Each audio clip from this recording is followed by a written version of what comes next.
Welcome back to another episode of On the Fence. I'm your host, Cody Dallas. I'm a senior mass comm major here at Claflin University, and we're going to go around and introduce the cast and kind of get them to tell you their name and what school they come from. All right. My name is Amari Tyenbaugh, and I'm a senior professional English major at South Carolina State University. Hello. Hi. My name is Aaron Joshua Nelson, and I am a double major in mass communication and marketing. I currently attend Claflin University. I am a fifth-year senior, but you know what? I'm leaving with 2 diplomas. Life is great. Next person. Hello guys, my name is Emery Dees. I am a senior at Claflin University and my major is mass communications. Hey everyone, my name is Rashid Gibbs. I am a marketing major and I'm a senior here at Claflin University. Hello all, I'm Martisha Wright. I am a psychology major, criminal justice minor. I am a senior here at the Electric Claflin University. Anyway, we're going to go ahead and kind of just kick it off. We just came back from spring break. How was y'all spring breaks? You gonna say something? I'm not big. All right, I have a thyroid issue. Go ahead, bro. So anyway, I lost my wallet and milk, and I had to end up canceling my card. Why is that an interesting story? Let me tell you. I am a Game of Thrones watcher. As you can probably tell by me not having a haircut in about a month. I like Hulu a lot. So okay, basically, we're going to limit it to 30 seconds. Basically, my wallet got lost. I lost my wallet.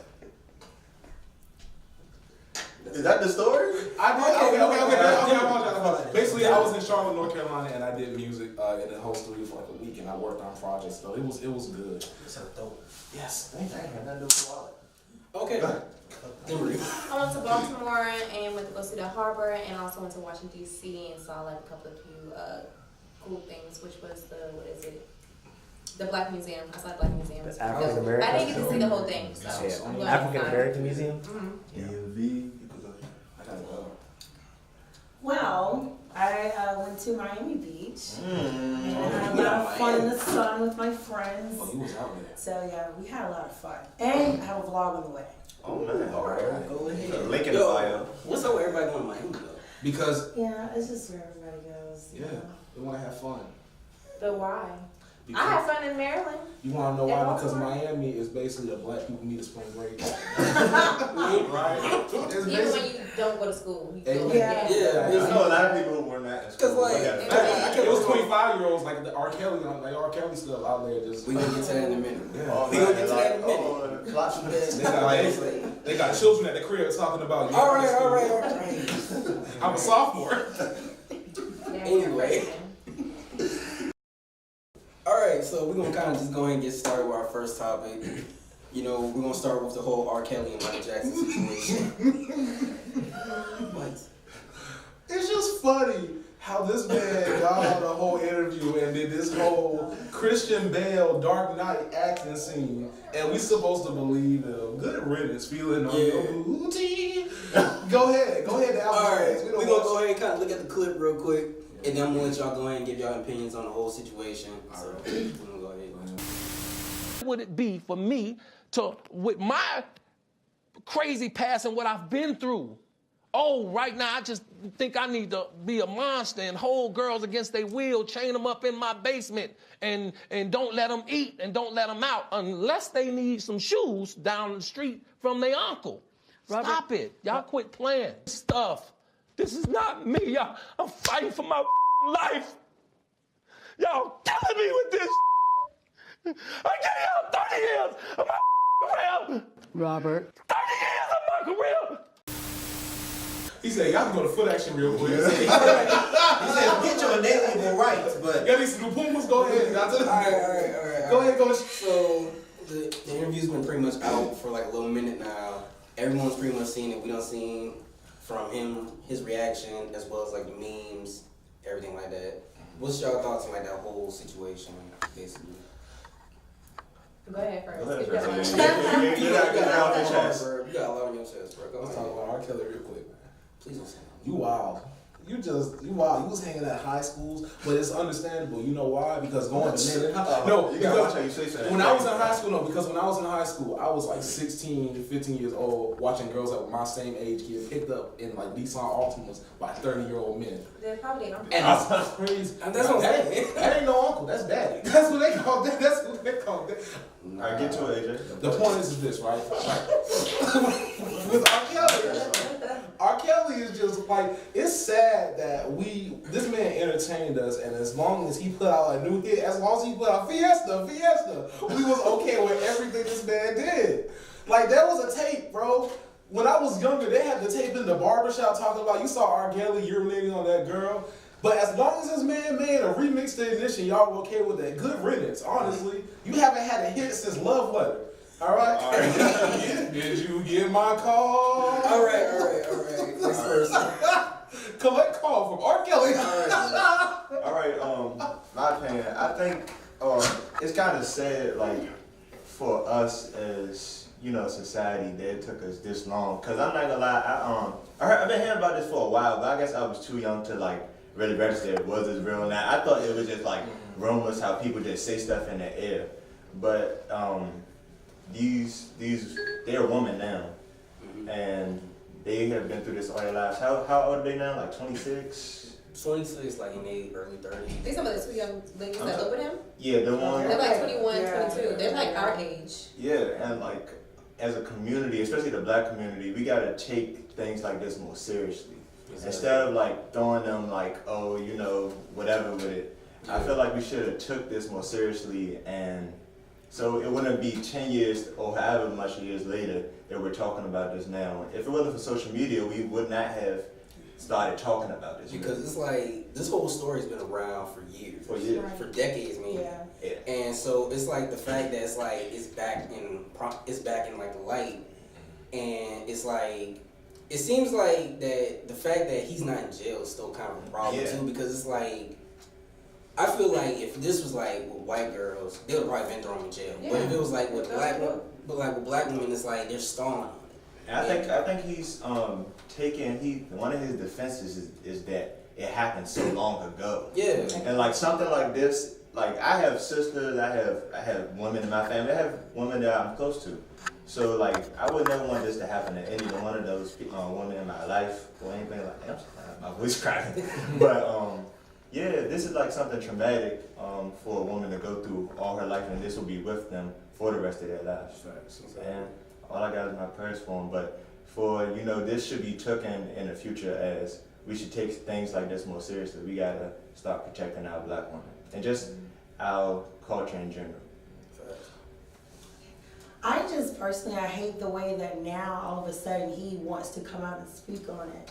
Even though, like, after the whole surviving R.Kelly, when all the victims were out talking about it, you know, we heard from their point, it was multiple women saying the same thing, and now it's like, you know, he's acting as if he's the victim, like he's doing nothing wrong. Exactly. You know, I just think that that's very foul. Like, he definitely I feel like he's deserves only time. acting like the victim because like they've been only like letting their daughter stay with them because of the money. Yeah. So he feels like a victim, but all along like he's a monster. He's a monster. Yeah. And he had enough time, like, it was like a whole month after, then he came out and responded. Like, he didn't say anything for a whole month.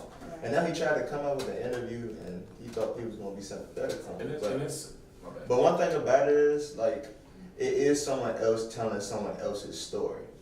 And, like, this is, like, I would, like, and I'm not on his side in any way, but I am for people having the right to speak up for themselves and say, this is what really happened. But he's not telling us. Yeah, but I'm saying just the fact that if he would have came out and said something, I am for, you know, people who's telling their story though. But Anyway, we're gonna kind of switch gears now. I'm pretty sure that most of you guys are kind of aware of like the whole unpopular opinion thing that was going on Twitter lately. It's kind of like where people go and they kind of like talk about their unpopular opinions towards like popular topics. Like, kind of basically just giving their opinion and kind of just saying something that may not be popular with everyone else. So this time we're gonna kind of do it on just like HBCU life in general. Please don't say anything that might offend people, racist. Why would I do that? Because you're known for doing that. Hey, stop. You're not a woman. I don't know those type of things. What? Could you? But yeah, What? we're gonna kind of just go around and just kind of like let everyone give their opinions real quick. Mr. Ball. Go ahead, bro. Go ahead. Boy, you sound like a slave. I ain't gonna say AJ, you just said not seen that race.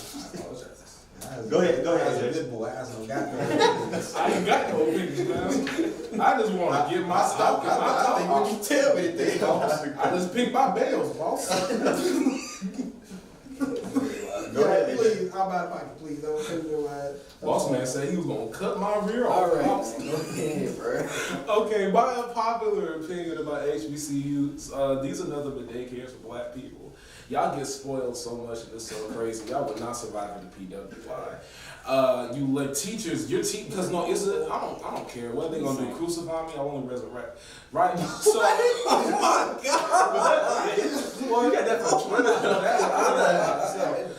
This is the thing. If I witness it, I've been through it. Like if I went through a PWI, I will say that's one thing I do appreciate about HBCU is the small community of it, and it's black people that know me, and my professors know me so well they understand how I work. But at the same time, if I went to like a PWI, I would fail, and most of us here would fail. Like we get let off easily. We're allowed to turn in assignments late at places we would not be able to turn in assignments late. We get out the hook a lot. Our teachers give us assignments where like, look, you can go ahead and just do all this and just make it up. Or they'll just they'll curve your grade.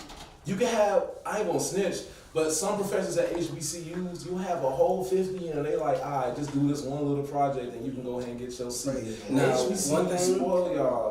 one They are thing I'm daycares. Like, come on, man. One thing I'm gonna tell you about that though I'm is listening. you can't exactly say that about HBCUs in general though, Yeah. because it's like that may be how like your experience here might have been, No, but it's like You got an apartment too. because you also got to realize too. This is like a small HBCU, No, but there's like much bigger HBCUs out there that may operate on a whole different type of thing. Right. I that's have very true. I have a couple of friends that go to Howard. I have a couple of friends that go to FAMU, and they told me the same exact thing.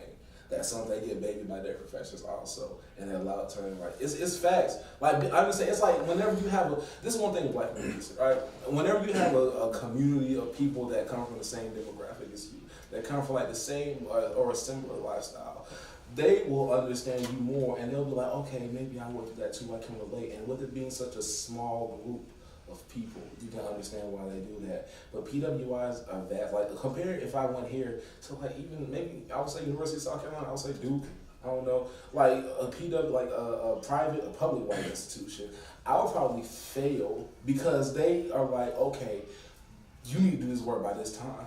HBCUs left us off the hook too many times, and sometimes like it makes me wonder, like for some people that I mean I'm straight, I'm talented. Make it camera. Back to segment. I'm very talented, so I know I don't have to worry about me when I graduate. But a lot of people that don't do work, but their teachers let them off the fly, and then they go work for like a plant or a company, and they end up messing on the job. That shows off as bad as on us because a lot of students don't really learn. Like imagine you go to a therapy session, right? And you go to imagine you go to a therapy session, right? And you talking about and you're saying like, oh, I'm depressed, I don't know what to do. And they're like, hold up, I don't know what you're going through. Let me pull a movie real quick. They didn't teach us this. But here's another thing I kind of bring like to you too. How you know there's no PWIs that operate like that as well? I understand that PWIs, when we think about public white institutions, right, it's a plethora of people in that classroom, not 25 people. It's probably like 120, and the professor doesn't care about them. They have to get their work done. All right. So you're talking about maybe Lander, maybe. Okay, so like, let's look at it kind of like look at it like you're comparing two like a small HBCU and a small PWI. Now, but that's a fallacy. That's a fallacy in your argument because when we think PWIs, we're not thinking Presbyterian, we're not thinking Lander, we're not thinking these small colleges. We're thinking like Florida, we're thinking Georgia, we're thinking Auburn, we're thinking. Why not? We're thinking Yale because when you think Well, PWI, when you think PWI, do you think small local white college? No, Yeah, you think USC, Ohio. Yeah, you think